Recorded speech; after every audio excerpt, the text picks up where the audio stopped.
Upper's Kitchen mga ka-troops, menu for today, pancake for breakfast. Simpleng lutuin lang pero masarap. 1 egg for 1 pack pero pwede rin namang hindi maglagay. 1 tablespoon ng butter.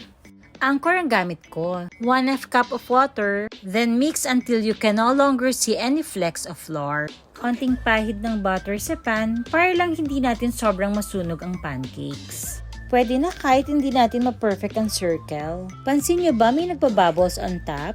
Pag ganyan, pwede na natin baliktarin. Ayan, mukhang luto na ata. Oops! Mukhang nasunog ko. Di bale, bawi na lang ako sa mga susunod. Paulit-ulitin lang natin ang process. Make sure na sakto lang ang luto, hindi hilaw, hindi rin sunog.